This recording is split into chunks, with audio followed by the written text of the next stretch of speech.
We're here at this point in time as a board to show and express to the public our ongoing support of the initiatives by our sheriff to improve conditions at our county jail. Specifically today, the board approved $5.3 million in new programs or activities, which include $2 million for devices to provide real-time tracking of detainee heart rates and blood pressure, $485,000 for sanitizing and clinical grade sanitizing, $630,000 for 4D imaging of mail contents, $1 million for 91 additional jail surveillance cameras, and $1 million for an additional emergency management support team to work with and under the supervision of the sheriff. So that's what we did today, again, to show our ongoing support for Sheriff Patrick Labat and his initiatives. And any commissioners who'd like to speak, please come on up. Hi, I'm Commissioner Bridget Thorne. I'm from District 1, which is in the North District up by Johns Creek. And I didn't speak earlier because it's a hard thing as a new commissioner to have someone that died and that maybe there's something you could have done about it. Maybe there's something we could have done.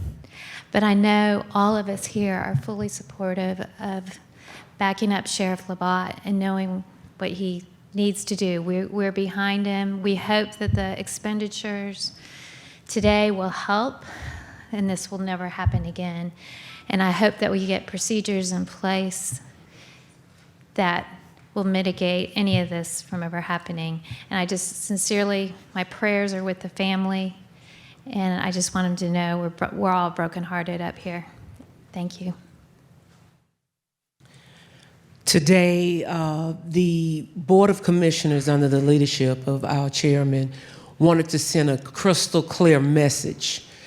First of all, our hearts and condolences go out to the family of the individual that passed away, and we will do everything in our power to make sure that this does not happen to anyone else. With the help of our county manager, our executive team, all of my colleagues, and the sheriff, I am convinced that this is the beginning of what we need to do to make sure that the jail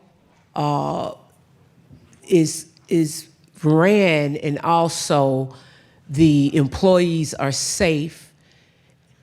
Us passing the feasibility shows that we're serious about a new jail. And I know that everybody unanimously may not have supported that, but at the end of the day, Fulton County does need a new jail. We do not need to lose another life. And I stand here with my colleagues today in support of the leadership here and in support of Sheriff Labat. Thank you.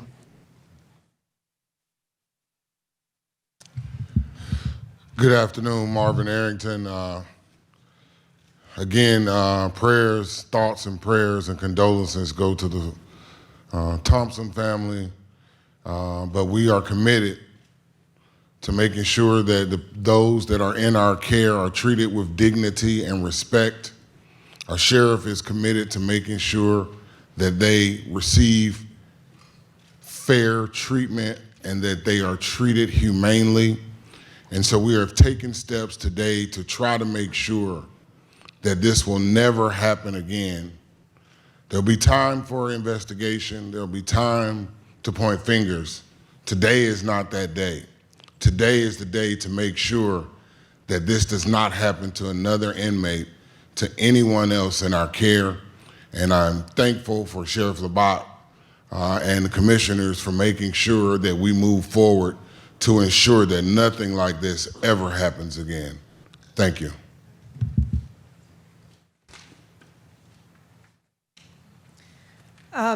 I just want to add one thing. Of course, thoughts and prayers, I echo all of my fellow commissioners, but also we share in the sheriff's approach and strategy to bringing the community into the conversation, and to having some kind of advisory board or task force that involves both the board, the sheriff, and the community. So we'll be in discussions on that, and in addition to what we passed today, I think that will help us move forward together. Today you saw a board that came together, whether Democrat or Republican, male or female, it didn't matter. We're here in solidarity to address an issue. But what is most important is that we passed $5.3 million in investment to support the sheriff and the jail to resolve an issue that has been long-standing, and that was our way of showing that we care. And I want to just send my prayers and condolences and love to the family of LaShawn Thompson. What has happened is the situation is just deplorable and inhumane in the jail, but we have been trying for a long time to address it, finding money any way that we can. And today I want to thank our county manager, our CFO, our finance director, and our other county executives on finding the money to actually address this issue and finding it fast. Thank you all. All right, first of all, let me say thank you. It has been a long day, I get it, and this is usually the time of day when things tend to slow down instead of pick up. Our hearts and prayers as an agency go out to the Thompson family. It is, and our heroes and sheroes every day that go into that facility, that man these posts and allow for others to really be in a space that we're responsible for care and custody. We look at that, we take an oath of humanity, and we take that seriously. And so to have the support of a magnificent board of commissioners led by Chairman Pitts, this is a historic moment. And I say it like that, the moment is historic, but this has been going on for the last 2 years. And so while we are faced with unusual challenges in and throughout the Fulton County Sheriff's Office, we have the Board of Commissioners that many sheriffs across the state wish they had.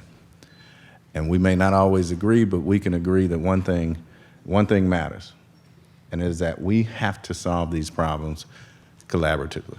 As Commissioner Arrington said, we have to move forward. This is unacceptable. The buck stops with me, from that perspective. And these initiatives, as we get ready to move forward, allow us to combine technology with an older system that will ultimately save lives. And from day one, the one thing that we wanted to do is be able to be collaborative in our spirit. And we've done that. And this is a testimony to that leadership of both your commissioners and our sheriff's office. And so we will continue to hold people accountable. The investigation is still open, and we are moving in the direction of making sure that we as a sheriff's office, every single day, put service in the front of what it looks like to really be able to provide care and custody. So with that, I'll step back, and if there are any other questions, we appreciate it. Sheriff Labat and Audrey Washington from Channel 2. A couple of questions real quickly. There's going to be a rally held tomorrow with some of the top civil rights attorneys and leaders in this country asking two main questions. If this death happened in September 2022, why are we now finding out about it, lending to transparency? And secondly, whether or not you have spoken to the family of LaShawn Thompson. Have you spoken to them? And if not, why? So both good questions. First, let me start with the family. We are scheduled to meet tomorrow. They are out of town. We have reached out to the attorneys to say we will provide a safe space for the rally because we invite the public down. We want to be able to have people express their feelings and what that looks like ultimately. With respect to the investigation, as I explained earlier during the county commission, these things take time. And so everyone should have the ability to have due process. I wish I was able to give due process to Mr. Thompson. All right. There's a court mechanism that was triggered that allowed him to have his case reset several times. But again, the investigation will show or not show where failures did or didn't occur. Those things take time. It's not unusual for a death in custody case to take a year or more in terms of getting the facts straight. Expediency is not my concern. Getting it right is my concern. And we will hold the people accountable that if it shows that, we'll hold people accountable. This is a question for the board on 11 Live News.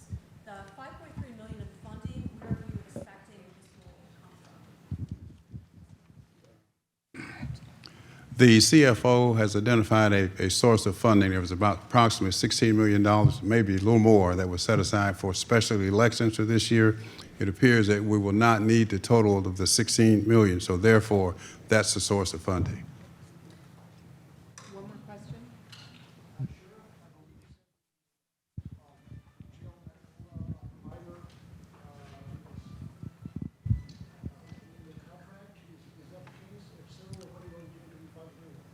So there's a process, right? There's a step-down process.